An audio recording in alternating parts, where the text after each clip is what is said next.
À la une de ce journal, le message à la nation délivré par le chef de l'État suite à l'attaque du convoi des agents de la mine d'or de Boungou ce 6 novembre dans la Tapoa. Nous vous présentons en intégralité ce message dans cette édition. Mesdames et messieurs, bonsoir et bienvenue dans cette édition. Suite à l'attaque meurtrière d'un convoi de la société minière Semafo sur l'axe Ougarou-Boungou ce 6 novembre, le président du Faso, Roch Marc Christian Kaboré, a délivré un message à la nation burkinabé. Écoutons-le. Peuple de Burkina Faso, chers compatriotes, dans la matinée du mercredi 6 novembre 2019, des individus armés non identifiés ont lâchement attaqué, avec une barbarie inqualifiable, un convoi transportant des travailleurs, entrepreneurs et fournisseurs de la mine d'or de Semafo SA sur l'axe Ougarou-Boungou. Le bilan provisoire est de 38 morts et de nombreux blessés, transférés immédiatement au CHR de Fadangourma et à l'hôpital de Tengango à Ouagadougou. Une fois de plus, notre peuple est endeuillé par des groupes armés terroristes qui multiplient ces derniers temps des actions meurtrières contre nos populations civiles et nos forces de défense et de sécurité. En cette douloureuse circonstance, au nom de la nation entière et à mon nom personnel, je présente mes condoléances et toute ma compassion aux familles éplorées et mes vœux de prompt rétablissement aux blessés. Peuple du Burkina Faso, chers compatriotes, ces actes ignobles qui relèvent d'une autre époque vise à semer la psychose au sein de notre peuple et à déstabiliser notre démocratie. Il nous faut rester dignes et courageux. C'est pourquoi j'engage les forces de défense et de sécurité à traquer et combattre sans concession les terroristes et tous leurs complices et appelle notre peuple à la mobilisation générale contre le terrorisme. Dans ce sens, j'ai ordonné le recrutement de volontaires pour la défense de la patrie dans les zones sous menace. Seule une mobilisation générale des fils et des filles de la nation, sans considération de région, d'ethnie, d'opinion politique et de confession religieuse, est à même de vaincre ces meurtriers sans foi ni loi qui rêvent de soumettre notre patrie et notre peuple courageux à leur dictat machiavélique. Peuple du Burkina Faso, chers compatriotes, en ces moments difficiles, tout en saluant la résilience de nos braves populations, et l'engagement résolu et déterminé de nos forces de défense et de sécurité, j'invite les Burkinabés de l'intérieur et de l'extérieur à l'union sacrée pour la défense des intérêts supérieurs de la nation menacée. Je décrète à compter du 8 novembre 2019 à 0 heure un deuil national de 72 heures. Durant ces 72 heures, j'invite chaque Burkinabé au recueillement et à l'introspection pour affermir sa foi en l'unité, à la cohésion et à la paix dans notre pays. Je demeure convaincu que les Burkinabés dignes héritiers de la longue et héroïque tradition de lutte de nos ancêtres sauront faire face au terrorisme en opposant la résistance victorieuse qui s'impose. Dieu bénisse le Burkina Faso. Retenant de ce message que le bilan de cette attaque est porté à 38 morts, il a également ordonné au FDS et au commandement de traquer sans concession les terroristes et leurs complices jusque dans leur dernier retranchement. Le président a ordonné le recrutement de volontaires pour la défense de la patrie dans les zones sous menace. Et enfin, le président du Faso décrète, à compter de ce jeudi 8 novembre 2019, un deuil national de 72 heures. Que Dieu bénisse le Burkina Faso. Les lampions se sont éteints sur le colloque international des femmes leaders du G5 Sahel tenu sous le thème « Processus de réconciliation nationale et cohésion sociale dans un contexte de lutte contre l'extrémisme violent et le terrorisme, rôle et responsabilité des femmes leaders ». À cette occasion, le ministre de l'administration territoriale, représentant le chef de l'État, a livré un discours d'union à œuvrer pour contrer ce fléau. Suivant un extrait de son discours au micro de Odette Zoengena Zonas Tondé. Nous croiser les bras.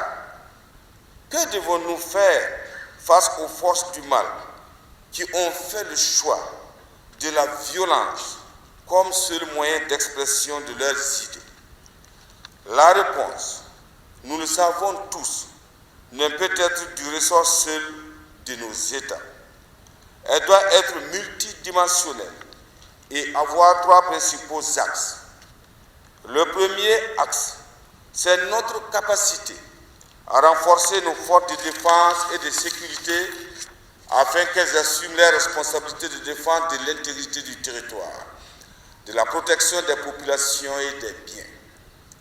À cet effet, la dynamisation du processus d'opérationnalisation de la force G5 Sahel permettra de rassurer les populations, de renforcer les synergies entre nos forces, tant sur le plan humain que matériel. Le second doit être basé sur la communication et la consolidation du vivre ensemble, car si nous sommes divisés, si nous laissons les terroristes capitaliser sur nos différences, nous ne pouvons venir à bout de notre lutte.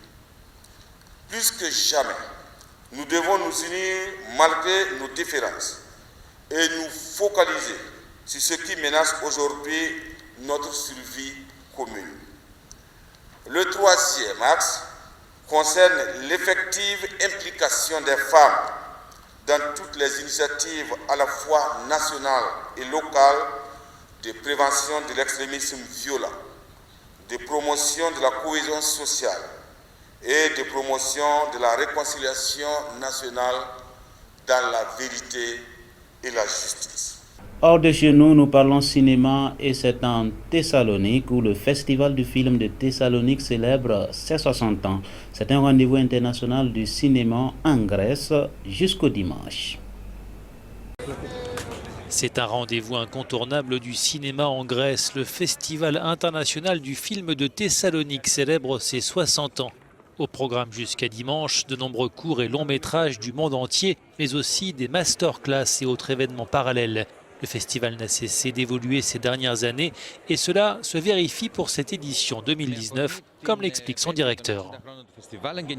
À l'occasion de ce 60e anniversaire du Festival du film de Thessalonique, nous lançons 2 nouvelles sections. La première s'intitule Meet the Future, qui permet de rencontrer des jeunes cinéastes d'horizons divers. La deuxième section s'intitule Meet the Neighbors.